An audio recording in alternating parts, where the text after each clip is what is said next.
네, 다시 만나 뵈서 반갑습니다. 예, 아이 청년들이 이렇게 예, 이거를 아, 아, 예, 예, 청년들이 이렇게 같이 이렇게 힘있게 찬양하는 모습 보니까 너무 기분 좋네요. 자, 우리 오늘 말씀은요, 말라기서 말씀 통해서 주님 이렇게 어떤 건가 이렇게 주님 섬기는 모습, 우리가 주님께서 영적 신실이 가져오는 축복에 대해서 이렇게 오늘 같이 교제하기를 원합니다. 예, 우리 말라기서 마지막 장입니다. 3장 13절부터 18절까지 같이 이렇게 한 목소리로 봉독하도록 하겠습니다. 제가 홀수절이 있고요. 우리 성도님들이 청년 형제 자매님들이 짝수절 읽는 거로 이렇게 하겠습니다. 말라기서 성경 구약 성경 맨 마지막입니다. 자, 찾으셨죠? 예. 제가 먼저 읽겠습니다. 여호와가 이르노라 너희가 완악한 말로 나를 대적하고도 이르기를 우리가 무슨 말로 주를 대적하였나이다 하는도다.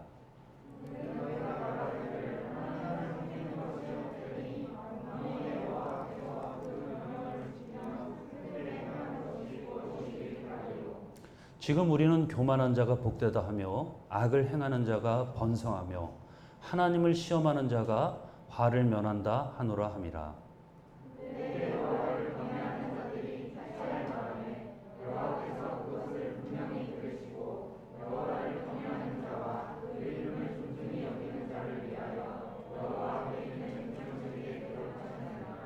만군의 여호와가 이르노라 나는 내가 정한 날에 그들을 나의 특별한 소유로 삼을 것이요 또 사람이 자기를 섬기는 아들을 아낌같이 내가 그들을 아끼리니.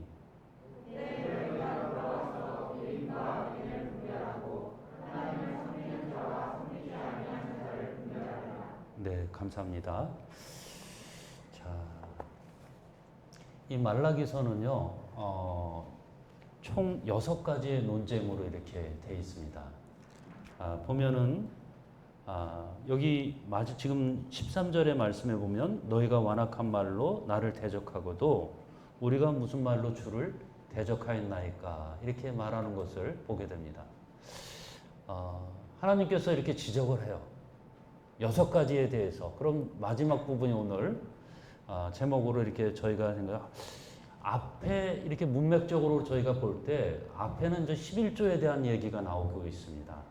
그래서 우리가 11조 하면은 이건 구약 시대 때 지나간 얘기로 생각되는데 이건 아니라는 사실입니다. 구약 시대 때 여기 그 나오는 이 말씀을 이렇게 볼 때 그 하나님과의 관계 회복의 한 방편으로 이 11조를 예를 들어서 이렇게 말하는 것을 보게 됩니다. 하나님과의 관계 회복을 하는 데 있어서 우리가 회개하고 돌이키고 그 다음에 또 여기 보면 회개를 위한 대표적인 방법으로 11조와 봉헌물을 도둑질하는 것이 이것이 합당한 것이다. 이렇게 말하는 것을 보게 됩니다. 우리는 어떻게 보면 11조가 적절치 않다 이렇게 할 수도 있지만 이것은 은혜 받은 자의 의무라는 사실입니다. 온전한 11조를 드리라고 말씀하고 있는 것을 보게 돼요. 구약에. 그런데 주님께서도 이 땅에 오셔서 이 11조에 대한 말씀을 하실 때 마태복음 23장 23절에서 말씀하시기를 이것도 행하고 저것도 버리지 말지니라 이렇게 말씀하신 사실을 보게 됩니다. 그래서 우리 성도님들 우리 보기에 우리의 그럼 하나님과의 관계 회복 우리가 올바른 관계 회복의 기초가 어떻게 되느냐 우리가 하나님과의 그 한 가지 방법 중에 하나가 우리 하나님의 것을 취하지 않는 것이다. 그래서 우리 젊은 형제 자매님들이 이것은 어떻게 보면은 나의 하나님에 대한 예의, 증표입니다. 그래서 우리가 그런 부분들을 두고면 좋겠다 마음속에. 그리고 우리가 어떤 기준점이 되는 부분들을 우리가 주님 섬기면서 이건 기본적인 질서적인 사항이고 또 의무로서 우리 성도님들이 잘 앞으로 젊으니까죠. 앞으로 이제 주님 섬기면서 잘 이걸 하면은 하나님 나라를 확장하는데 귀하게 쓰여질 수 있는 제물이 될 수 있지 않을까 이렇게 생각됩니다. 자, 오늘 본문은 뭐냐면요. 6번째 논쟁입니다. 하나님과 이스라엘 사이에 그분을 섬기는 것이 얼마나 가치 있는가에 대해서, 이거에 대해서 오늘 같이 살펴보고자 합니다. 당시에 이렇게 보면 일부 경건한 사람을 제외하고는 대부분의 사람들이 자신의 삶에 대해서 우선순위를 두는 삶을 살았던 것을 보게 돼요. 그래서 이기적인 삶이 너무나 자기중심적인 삶을 살게 되었어요.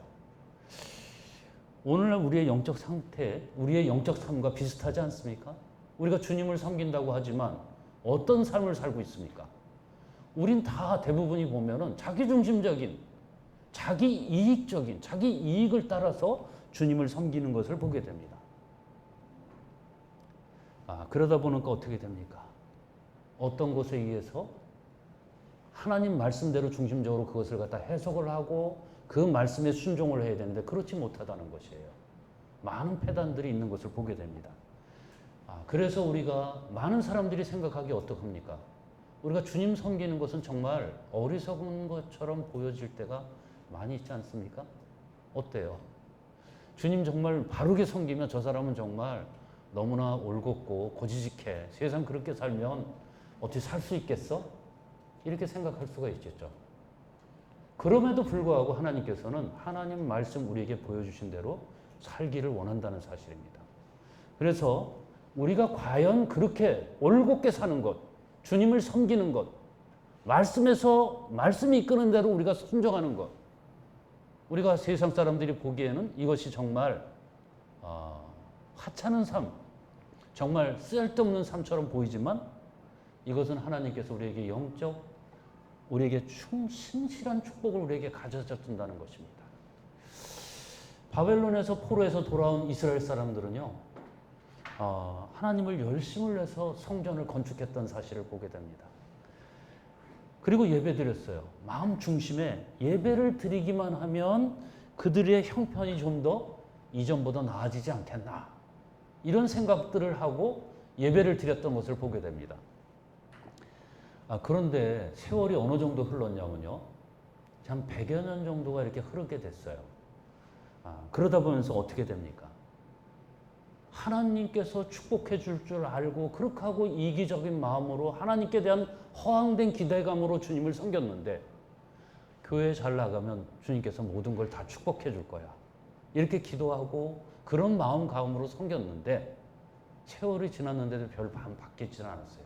이스라엘 백성들도 동일하게 오랜 세월 주님을 섬겼고 그들이 예물과 제사를 통해서 하나님께 예배를 드렸어요. 그런데도 볼 때 그들의 삶의 상태는 바뀌어지지가 않았다는 사실입니다.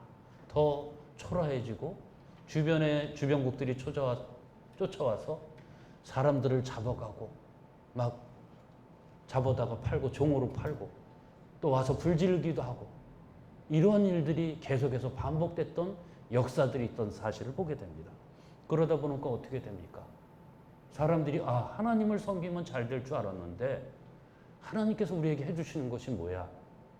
그리고 많은 사람들이 하나님을 섬기는 데 주저했던 사실을 보게 됩니다.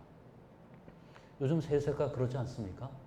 우리가 주님 섬기는데 하나님께서 우리에게 뭐 주시는 것 같지도 않고 나를 뭐 잘되게 하는 것 같지 않고, 세상 사람들 보면 너무나 잘 되는 것 같고, 믿지 않는 사람들 가서 우리 청년들 때 저 시험을 앞두고 있으면 시험 공부도 더 해서 점수도 잘 나오는 건데 나만 이거 바보 같은 삶 사는 거 아니야? 우리가 이렇게 생각할 수 있었고, 동일하게 이스라엘 백성들이 그러한 삶 속에, 마음가짐 속에 살게 되었어요. 그러다 보니까 그들의 삶이 어떻게 됩니까? 그들의 예배는 하나님을 멸시하는 그런 상황 속으로 가게 됐던 것을 보게 됩니다. 저는 것, 눈먼 것, 그런 하나님 앞에 흠없는 제물을 드렸어야 되는데 그런 삶들이 계속해서 이어졌던 것을 보게 됩니다. 그리고 자신의 기도하고 예배드리고 제사드리는 그런 삶의 반응에서 그 반응을 얻어내지 못하다 보니까 종교생활이 됐어요. 그리고 종교생활 속에 실망한 나머지 하나님에 대한 원망이 높아지게 됐던 사실을 보게 됩니다. 그리고 여기 보면 우리가 본문에 읽은 대로 급기야 그들의 원망이 어떻게 변했습니까? 하나님의 신실을 부정하는 정말 패역한 상태로, 완악한 상태로 그들이 삶이 변하게 됐던 사실을 보게 됩니다. 13절 말씀에 보면요, 여기 보면 여호와가 이르노라 너희가 완악한 말로 나를 대적하고도 이르기를 우리가 무슨 말로 주를 대적하나이까 말씀하신 사실을 보게 됩니다. 지금 선민인 이스라엘 백성들의 상태는 어떻습니까? 하나님에 대해서 완악한 말로 대적하고 제사장 나라로 부르신 하나님의 언약을 부정하는 상태에 이르렀던 것을 보게 돼요. 그런 이유로 하나님은 이스라엘 백성들의 문제점들을 하나하나 지적하는 모습을 보게 됩니다.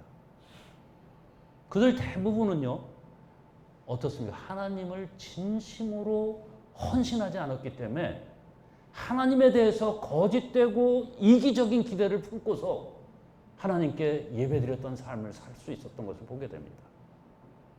그들은 하나님의 공동체 일원이 되고 율법 아래 살면 즉각적인 이득과 보상이 주어질 거라고 그들은 생각했어요. 우리 가운데도 이처럼 주님 섬기는 것에 대해서 이기적인 기대감을 품고 주님 섬기는 분들 계시지 않습니까? 이 교회에 좀 오면 어떻습니까? 우리의 삶은, 우리의 보상은요, 어떻게 보면 이 땅에서 우리가 보상을 받아요.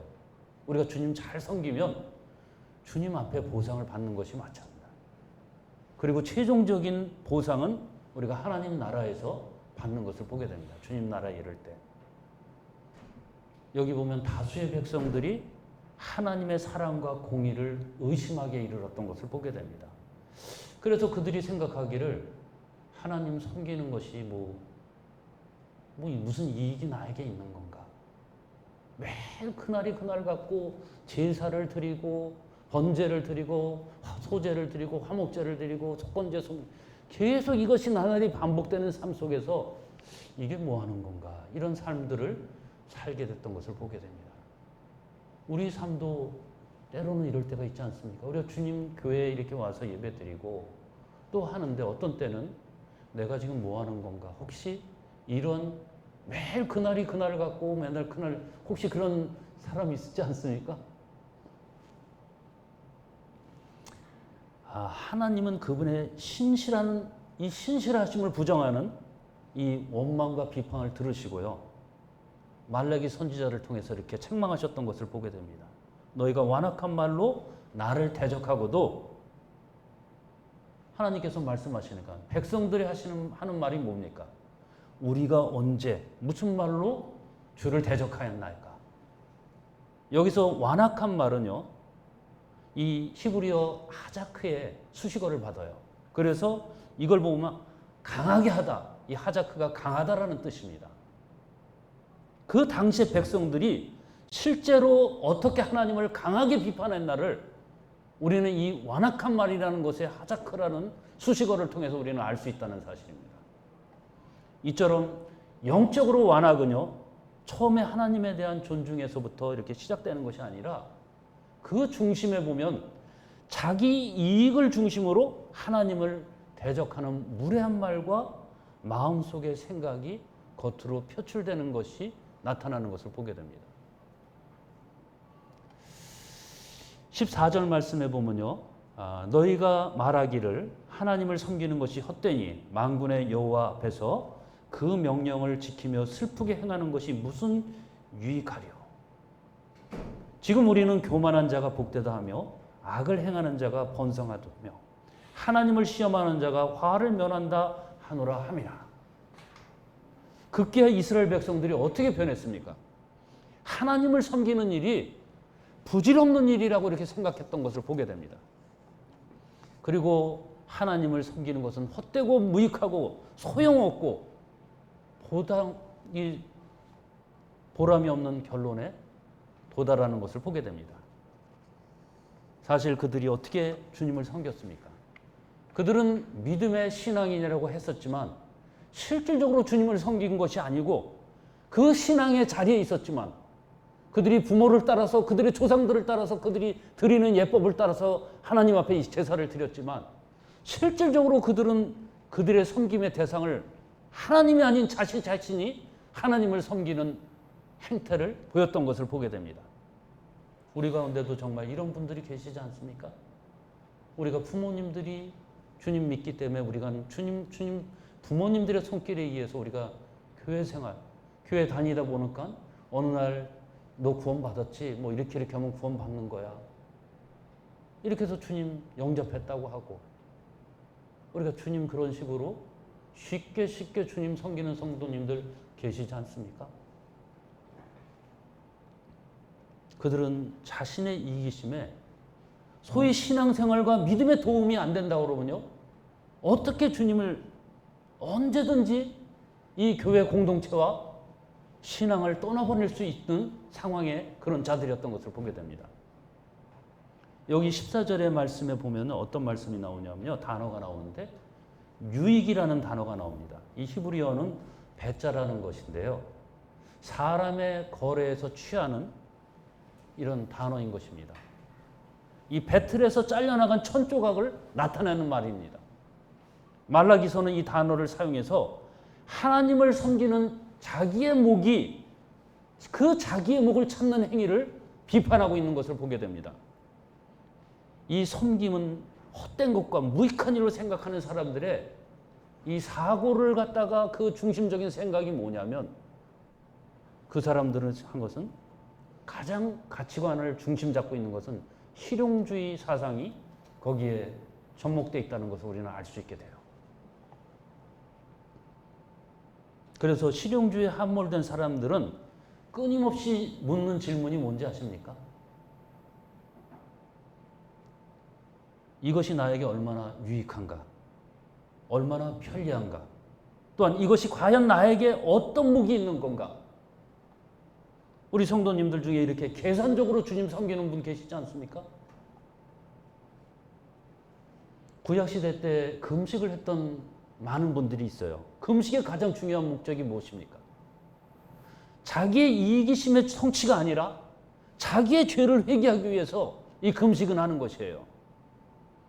그런데 여기 나와 있는 이 사람들의 행태는 무엇입니까? 그들은 이렇게 묻고 있는 거예요. 하나님 앞에 우리가 명령을 지켰고 하나님 앞에 순종을 했단 말이에요. 금식을 하라고 해서. 또 슬프게 회개를 해서 회개하고 제 가운데 회개를 했음에도 불구하고 우리의 목은 어디 있는가?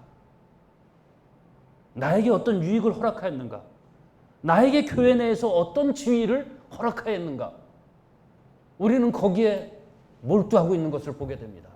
우리 주님 섬기는 것은 어떤 지위나 나의 유익이나 나의 목을 따지는 것이 아니에요. 우리는 주님을 섬기는 것입니다. 이름도 없지 빛도 없이 우리 주님을 섬기는 것이에요. 우리 3장 15절을 근거로 해서 교만하고 사악한 자가 보면은 형통하고 벌을 받지 않는다는 점을 들어서 이 악한 자들은 무례한 말을 하고 있는 것을 보게 됩니다. 우리가 어떻습니까? 동일하게 우리가 주님 섬기지 않는 사람들보다 주님 섬기지 않는 이 세상 사람들의 이 모습을 보면 그들이 어떻게 보면 너무나 이렇게 잘 너무나 정말 잘 나가는 것 같처럼 그런 모습을 보이지 않습니까? 그리고 주님 섬기는 우리들은 너무 위축되고 세상적으로 보잘것없고 하찮게 때로는 우리가 느껴질 수가 있지 않습니까? 우리가 순종은요, 자기 자신의 의를 변명하는 것이 아니라 하나님의 의를 드러내야 된다는 것입니다. 우리가 하나님 말씀 순종하는 것은 뭐냐? 우리가 그 자기 자신의 그 의를 드러내려고 하는 사람들이 많아요. 우리 청년들이 특히 내가 뭔가를 보여주겠다고 하면 안 됩니다. 우리가 하나님 앞에 말씀 순종하는 것은 의를 드러내는 것이 아니고 하나님의 의를 드러내야 되는 것이 이 순종에서 나오는 것입니다. 그들은 지금까지 하나님을 신실하게 섬겼다고 생각했는데 또 그분의 명령을 지켰다고 생각했는데 많은 사람들이 착각 가운데 주님을 섬겼던 것을 보게 됩니다. 우리가 주님 섬기면서 이 같은 우를 우리는 혹시 범치 않습니까? 우리가 신실하게 섬기고 나는 이만하면 교회도 잘 나오고 주님 잘 섬기고 뭐 이렇게 주일도 나오고 헌금도 잘하고 그런데 우리가 정말 이러한 영적 완악은요, 자기의 유익, 편리함을 기준으로 하나님 신실을 부정하는 행태로 결론적으로 나올 수밖에 없다는 사실입니다. 우리는 하나님께 보여지는 행실만 신중해야 되는 것이 아니라 마음에서 무의식적으로 사용하는 언어에도 우리는 신실해야 된다는 사실입니다. 신중하게 그것을 선택해야 된다는 사실입니다. 그렇지 않으면 이스라엘의 지금 완악한 말들이 지금 누가 하나님께서 그것을 들으시고 그 죄를 지적하는 것입니다. 요즘 젊은 층들이 어떻게 합니까? 많은 말들을, 비속어들을 많이 사용하죠. 알아들을 수가 없어요. 그리고 많은 욕들, 듣지 못하는 상소리들이 우리의 삶 속에서 얘기 중에 나옵니다. 하나님께서는 이런 모든 부분들을 다 듣고 계시다는 사실이에요.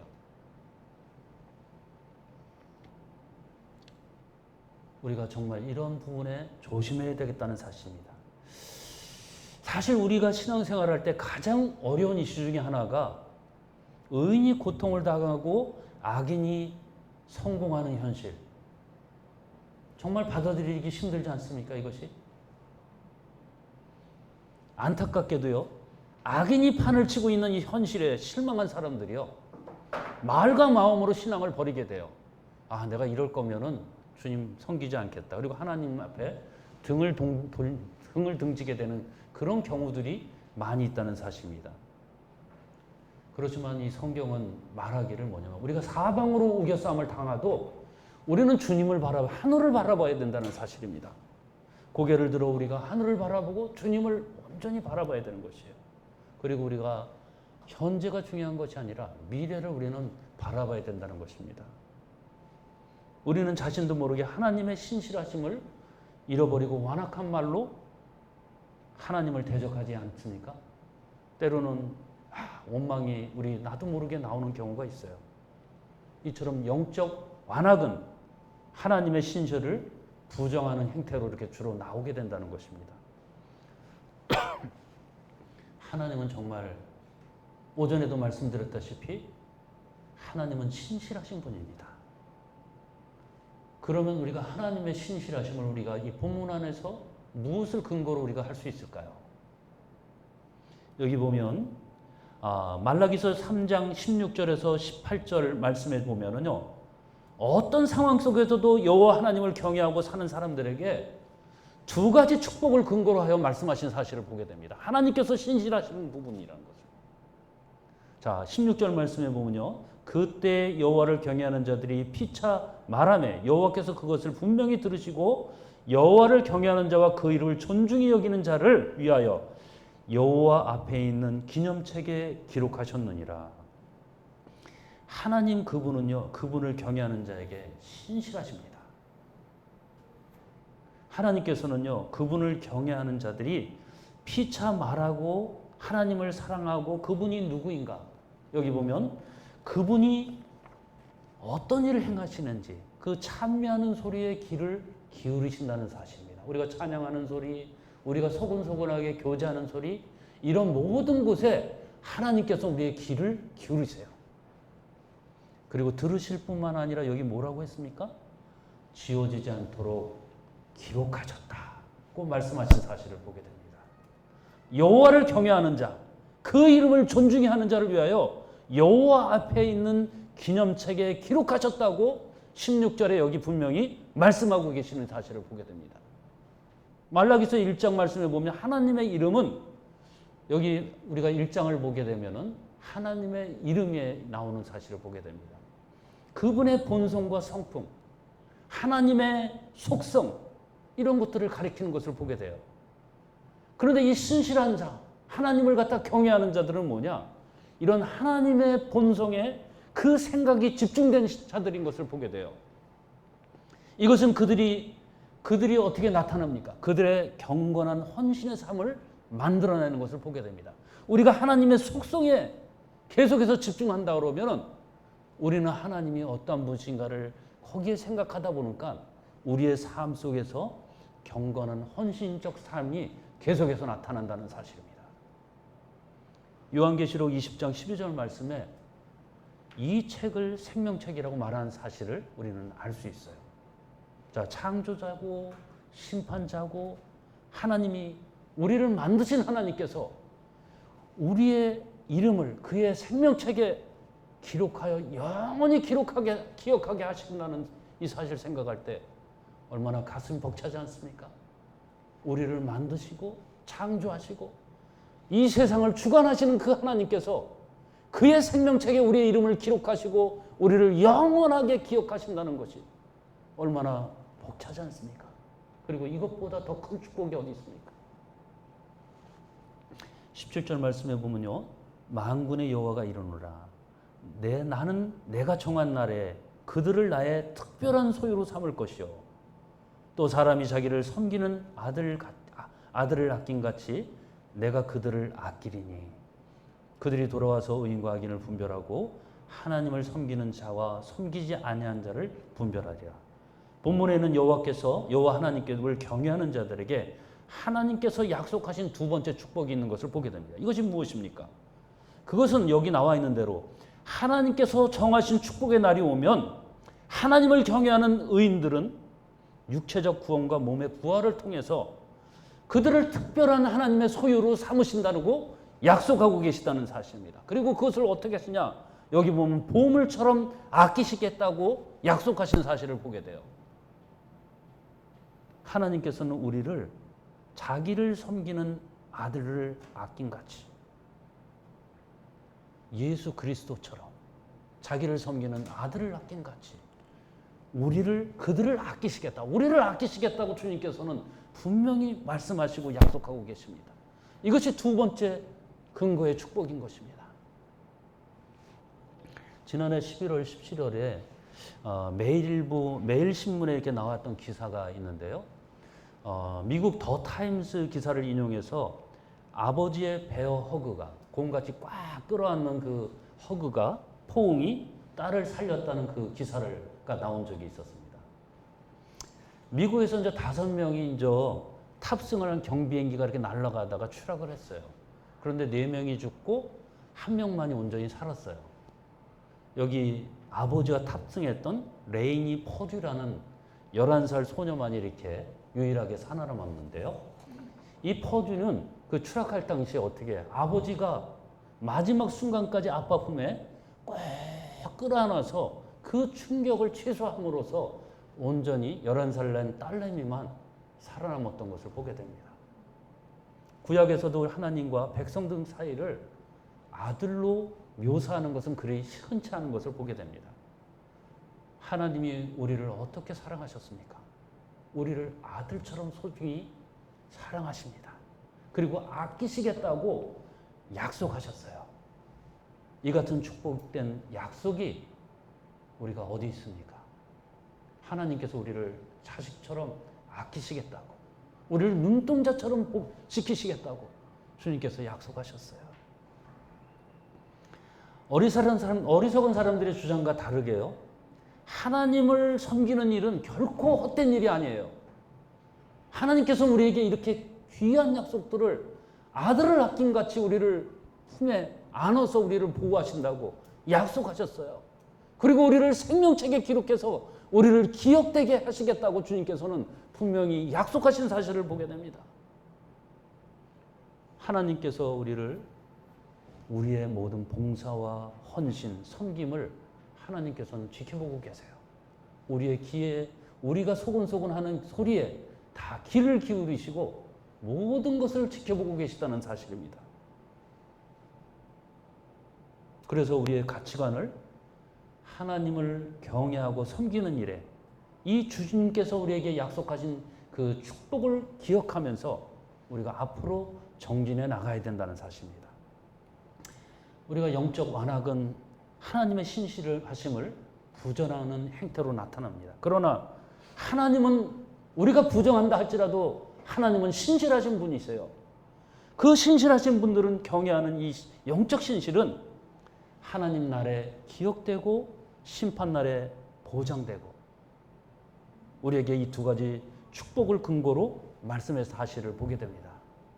우리가 영적 완악과 그럼 영적 신실은 어떤 결말을 맺게 되겠습니까? 우리가 4장 1절에서 이렇게 쭉 보게 되면요. 여기 보면 예. 만군의 여호와가 이르노라 보라 용광로로 불같은 날이 이르리니 교만한 자와 악을 행하는 자는 다 지푸라기 같을 것이요 그날에 그 이르는 날에 그들을 살라 그 뿌리와 가지를 남기지 아니할 것이로되. 자, 우리가 하나님 이 말씀은 하나님을 겉으로는 섬기지만 진정으로 경외하지 않았던 이들을 위해서 기다리는 무시무시한 이 심판에 관한 말씀으로 여기 시작되는 것을 보게 됩니다. 우리가 교회 안에서 구원받았다고 하지만 하나님의 온전한 구원을 받은 것이 아니고 우리가 교회에 그냥 출석하고 남들처럼 이렇게 거짓으로 왔다 갔다 하는 우리 친구들이 있지 않나 마음에 두렵습니다. 우리가 이 말라기서는요, 여기 보면은 미래의 날, 하나님의 날, 곧 하나님의 심판과 회복이 있을 이 종말론적인 것을 여기에 대해서 얘기하고 있는 것을 보게 됩니다. 특히 여기 나타나 있는 이 용광로가 나오는 것을 보게 돼요. 이 용광로는요, 고대 근동 사람들이 상상할 수 있는 가장 뜨거운 불을 갖다 가장 이 뜨거운 불을 그것을 표현하기를 하나님의 분노의 심판을 나타나고 있는 것을 보게 됩니다. 하나님의 분노의 심판이 아주 극에 달한 것을 묘사하고 있는 것을 보게 되죠. 그 불이 용광로처럼 사른다는 것은 강력할 뿐만 아니라 하나님의 심판의 목적을 아주 강조하는 것이에요. 그 심판은 너무나 완전해서요. 악한 자들, 여기 나타나 있는 표현이 뭐냐면 그 구루터기와 달리 뿌리와 가지도 남기지 아니할 것이니라. 자, 우리가 보통 산에 불이 나면 어떻게 됩니까? 다른 건 다 타도 뿌리는 남잖아요. 구루터기. 그런데 여기 말하는 것은 뭐냐? 그 뿌리와 가지도 남지 않는다는 사실입니다. 하나님의 분노, 하나님의 심판이 이처럼 무섭게 닥친다는 사실입니다. 영적 완악은요, 이러한 무서운 심판을 받는 심각한 범죄라는 사실입니다. 하나님은 이것을 지적하고 있는 것이에요. 그리고 2절 말씀에 보면 내 이름을 경외하는 너희에게는 공의로운 해가 떠올라서 치료하는 광선을 비추느니 너희가 나가서 외양간에서 나온 송아지같이 뛰리라. 또 너희가 악인을 밟을 것이니 그들이 내가 정한 날에 너희 발바닥 밑에 채와 같으리라. 만군의 여호와의 말이니라. 여기 나타나는 것, 악인에 대한 심판에 대해서 나타났다고 하면 이 참 신자에 대한 대조적인 모습이 여기 나타나는 것을 보게 됩니다. 내 이름을 경외하는 너희들에게, 이들은 여호와를 공경하고 마음으로 예배하고 두려운 마음으로 여호와의 말씀에 순종하는 이런 자들인 것을 보게 됩니다. 그들은 최후의 심판을 받지 않아요. 그들은 오히려 공의로운 심판이 빨리 이르기를 기대하고 진심으로 하나님을 경외하고 섬기는 모습들을 여기서 보게 되는 것입니다. 우리가 주의 날에 어떻게 옵니까? 우리가 주님 오시는 거 고대하지 않습니까? 많은 사람들이요, 주님 오시는 날을 기대하고 있어요. 아까도 이제 점심 식사를 하면서도 얘기를 했는데 80년대까지만 해도 우리가 주님, 언제 주님 오시나 이런 것들을 얘기했던 경우들이 있어요. 그런데 이제는 사람들이 이거 어떻게 사람들이 시한부 종말론이 이렇게 많이 이렇게 만연하더니만 그 다음에는 그것을 얘기하는 것조차를 금기어했던 것을 보게 됩니다. 우리가 주님 오시는 것을 고대하고 사는 삶을 살고 있습니까? 우리가 주님을 갖다가 고대하면서 준비된 마음으로 주님 오시는 것을 고대하면서 사는 삶을 살고 있습니까? 우리가 그렇지 않으면 우리는 타락한 심령이에요. 여기 보면 공의로운 해라는 표현이 나와요. 이 성경에서 여기서만 나오는 표현인 것을 보게 됩니다. 그 나라에서는 의가 태양처럼 이렇게 떠올라서 치료에 광선하는 광선이 스며들게 되는 것입니다. 요즘 많이 이제 레이저 광선을 통해서 암도 상암도 치료하고, 그런데 그 하나님 나라에서는 우리의 연약한 부분들이 이 하나님의 공의로운 광선을 통해서 우리의 모든 연약한 부분들이 치료되리라고 믿습니다. 우리가 하나님의 백성은 그날에 영적으로 회복되고 우리가 새로운 모습으로 우리가 변화될 것입니다. 이렇게 회복된 우리가 의인은, 우리 하나님의 자녀들은 외양간에서 나온 송아지처럼 초장처럼 뛰노는 것처럼 장차 의인들의 만족과 기쁨은 우리가 측량할 수 없어요. 우리 한번 생각해 보십시오. 우리가 주님을 만났을 때 얼마나 기뻐하겠습니까? 하나님께서 나를 갖다 내 이름을 불러주시고 잘했다, 착하고 충성된 종아. 우리를 그렇게 칭찬하실 때 우리는 얼마나 마음에 기쁨이 감격하겠습니까? 의인은 믿음으로 말미암아 악인들에게 완전하게 승리할 것입니다. 여기 그 모습을 갖다가 말라기 선지자는 의인들은 악인을 밟을 것이고 발바닥 밑에 재와 같이 될 것이라고 묘사하는 모습을 보게 됩니다. 우리는 세상을 심판하고 신자들을 구원하러 오실 주님의 재림을 고단하며 그날을 대비해 영적으로 우리가 준비해야 돼요.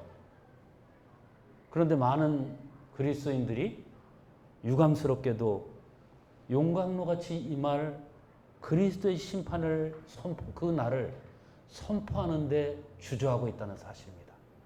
우리 청년들 중에 정말 복음 요즘 전하십니까? 어때요? 정말 주님 오시는 것, 주님 오십니다. 그것에 대해서 우리 복음을 증거하고 있습니까? 내 친구, 내 가족이 주님 부르지 못하면 이 용광로 같은 그 불못에 떨어져서 죽게 되는 참혹한 결론이 이미 나와 있는 것을 우리는 알지 않습니까?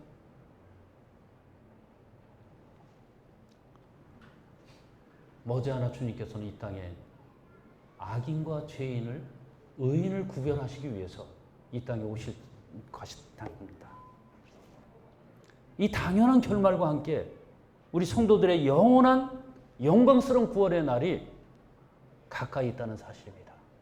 우리는 서로 이것에 대해서 서로 붙돋아주고 위로하고 말씀에 순종하는 우리의 성화의 삶이 점점 나타나야 되는 것입니다. 말씀을 이제 마무리하겠는데요. 오늘 이렇게 영적 신실이 가져오는 축복에 대해서 오늘 이렇게 말씀을 나눴는데요. 말라기 당시에 그 사람들이 어떻게 했냐? 하나님에 대한 사랑이 식어갔던 것을 보게 됩니다. 그리고 하나님의 공의에 대해서 오해했던 것을 보게 돼요. 신실하게 사는 것이 무익하다고 생각했습니다. 그럼에도 불구하고 하나님을 경외하며 그분의 이름을 존중하는 소수의 무리들은, 신실한 자들은 이 세상에 속박되어 있는 해방에서 승리하는 이 승리를 희망하면서 그들은 묵묵히 그들의 길을 갔던 것을 보게 됩니다. 우리가 이 말라기서를 공부하면서 참 구약에 어떻게 보면은 이 부분은 정말 우리가 공부하기가 참 자주 들을 수 있는 부분은 아니라고 생각됩니다. 그런데 우리가 정말 이 말씀을 통해서 우리가 어떤 자세로 주님을 섬겨야 되고, 또 우리 주변에 우리에 있는 친구와 가족들에게 어떤 복음을 증거해야 되는지를 우리가 말씀을 통해서 이 시간 생각해 보게 됩니다. 우리가 영적 완악은 자신의 유익을 기준으로 해서 하나님의 신실을 부정하게 됩니다. 우리는 말과 행위에 스스로 주의해야 합니다. 그러나 하나님의 이 신실은 하나님 앞에 우리가 기억돼요. 그래서 우리가 그 하나님께서 이 땅에 오실 때 우리를 보호하게 하신다는 것입니다. 그리고 또한 우리의 모든 하나하나의 행적들이 생명책에 기록된다는 사실입니다. 지극히 작은 소자에게 냉수 한 그릇이라도 대접한 그것조차도 하나님께서는 결코 상금을 잃지 않는다고 주님께서 말씀하신 것을 보게 됩니다. 그리고 우리를 눈동자처럼 보호하십니다. 우리가 마지막으로 정말 악인들은 영벌을 받지만 영적 신실은 주님의 날에 우리 반드시 보상을 받게 됩니다. 그날에 우리 주님께서 우리에게 행한 대로 열매 맺고 또 생명책에 기록한 대로 우리의 신실을 보상해 줄 것입니다. 신실하신 주님을 믿고 오늘도 우리가 그 길을 함께 달려갑시다. 네, 감사합니다.